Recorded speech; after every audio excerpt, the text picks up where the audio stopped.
दोस्तों, types of contract बोल लीजिए या क्लासिफिकेशन ऑफ कॉन्ट्रैक्ट बोल लीजिए।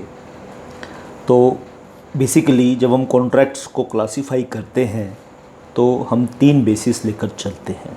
एक है लीगैलिटी, दूसरा है फॉर्मेशन, तीसरा है एग्जीक्यूशन।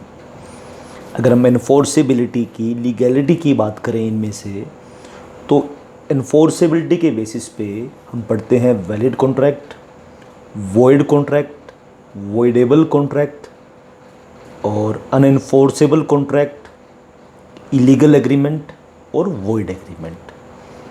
तो इन सभी कंसेप्ट्स में से ये सभी कंसेप्ट आपको सीखने हैं और हमारी वीडियो सीरीज़ कॉन्ट्रैक्ट वाली आप सब्सक्राइब कर लीजिए और या फिर आप डिस्क्रिप्शन में दिए व्हाट्सएप नंबर पे भी संपर्क कर सकते हैं।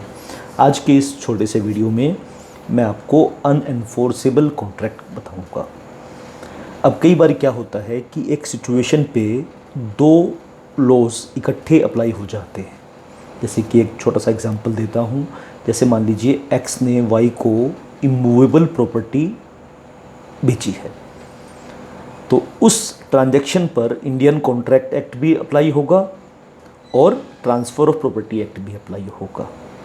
तो इंडियन कॉन्ट्रैक्ट एक्ट तो कहता है कि कॉन्ट्रैक्ट कुड बी एक्सप्रेस या कॉन्ट्रैक्ट कुड बी इम्प्लाइड, यानी आप कॉन्ट्रैक्ट बोलकर भी कर सकते हैं, लिखकर भी कर सकते हैं, इशारों में भी कर सकते हैं, अपने कंडक्ट से भी कर सकते हैं। यानी कॉन्ट्रैक्ट्स इन राइटिंग होना ज़रूरी नहीं है। लेकिन जब आप ट्रांसफ़र ऑफ प्रॉपर्टी लॉ पढ़ते हैं, वो कहता है कि कॉन्ट्रैक्ट लिखित में भी चाहिए, उसका रजिस्ट्रेशन भी चाहिए और उस पर स्टाम्प ड्यूटी भी पे करिए। ये तीनों फॉर्मेलिटी आप पूरी करिए। जब तक आप ये तीनों फॉर्मेलिटी पूरी नहीं करेंगे तो contract of sale of immovable property execute या एनफोर्स हम नहीं करवाएंगे। तो तीनों आपको पूरी करनी पड़ेगी। तो कॉन्ट्रैक्ट को एनफोर्स कराने के लिए पहले आप कॉन्ट्रैक्ट को इन राइटिंग करिए, उसको रजिस्ट्रेशन करवाइए, उस पर स्टाम्प ड्यूटी पे करिए। जब तक तीनों काम नहीं करोगे तो वो कॉन्ट्रैक्ट एनफोर्सेबल नहीं है। और इंडियन कॉन्ट्रैक्ट एक्ट ने तो कोई ऐसी रिक्वायरमेंट पेश नहीं की थी। तो इस सिचुएशन में अगर कोई कॉन्ट्रैक्ट लॉ के सारी कंडीशंस पूरी कर दे लेकिन किसी स्पेशल लॉ की रिक्वायरमेंट्स पूरी ना कर पाए, तो इस वजह से ऐसे कॉन्ट्रैक्ट को हम कहेंगे अनएनफोर्सेबल कॉन्ट्रैक्ट। यानी कॉन्ट्रैक्ट लॉ की सारी कंडीशंस, सारी रिक्वायरमेंट्स पूरी करने के बावजूद ये कॉन्ट्रैक्ट एनफोर्सेबल नहीं है। ये अनएनफोर्सेबल कॉन्ट्रैक्ट कहते हैं।